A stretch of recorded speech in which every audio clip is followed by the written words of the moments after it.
Hoffaday. In today's Everyday Wine with Jackson Family Wines, we are here in Mezcla in the heart of Hagåtña. And joining me once again is Wine Ambassador Tom Krigshauser and Executive Chef Peter Dueñas. Thank you, gentlemen, for both joining me today. Thanks for having us. Now, I know, Tom, last time we talked a little bit about how certain wines play up and complement certain foods.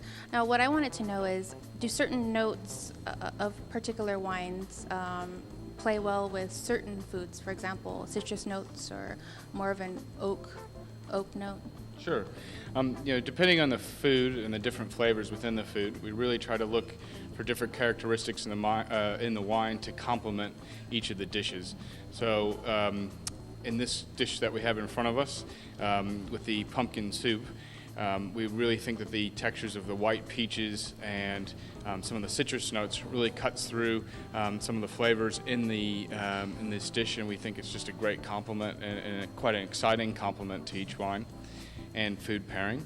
And then also the other dish that we have is the braised short rib, and we paired it with the Cabernet Sauvignon from Freemark Abbey. And with that, it's quite a rich dish with a rich sauce. And the Cabernet Sauvignon has big, bold flavors, and we just think that the characteristics of that wine pairs very well with that dish. Now, Chef, can you tell us a little bit about the dishes that you prepared? I know he touched up on which wines pair great with these dishes, but tell us a little bit about how, I guess, you came up with the dishes and I guess how you created them. Well, one of the things that we discussed was to try to pair these nice fine wines with local flavor. And so our first item that was paired with the Sauvignon Blanc is a pumpkin soup. It's laced with coconut cream. And the flavors in there are very subtle. Pumpkin has a sweet, very subtle taste, and then you throw a little coconut milk in there, and it gives it a whole new dimension. And as Tom said earlier, the nice flavors from the Sauvignon Blanc just brought out that pumpkin. It really complemented each other well, and we were both quite surprised. As far as the braised short ribs, of course, traditionally we braise it in some red wine, so it already has the notes of reduced red wine in both the braising technique and as well as the sauce. And of course, the Freemark Abbey, the flavors just hit it off very well. I'm not personally a wine connoisseur by any means, but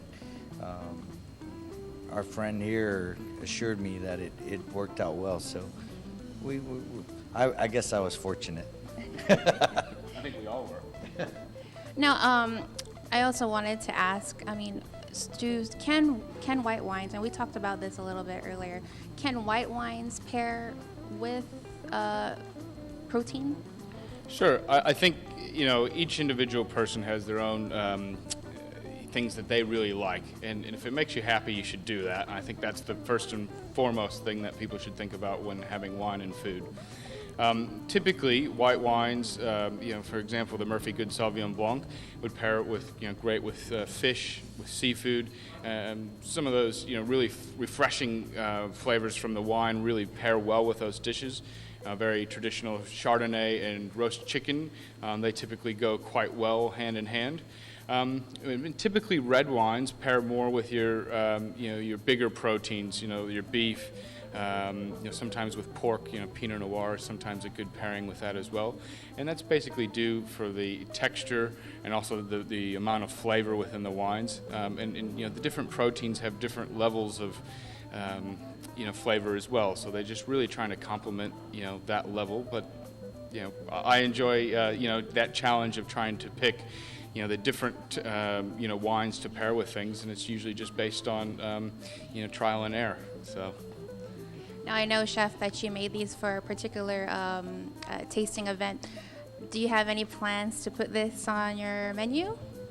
Absolutely. It worked out very well last night, and we actually have plans to pair these dishes as well as some of the other dishes we did the other day with some of the newer wines as well as the Murphy Good that we currently carry here at Mezcla. So as we experienced the flavors of all the different wines with the foods that we paired, we definitely got some highlighted menu items. So we really want to highlight that here at the restaurant. Thank you, gentlemen, both for joining me. And make sure to stop on by Mezcla and be on the lookout for these amazing and great tasting dishes. And tune in next week for another edition of Everyday Wine with Jackson Family Wine. For more information about Kendall Jackson wines and food and wine pairings, please download the Kendall Jackson We Recommend smartphone application for free. There's also recommendations by our winemakers, chefs, and wine educators about the Kendall Jackson wines, and also information about the winery.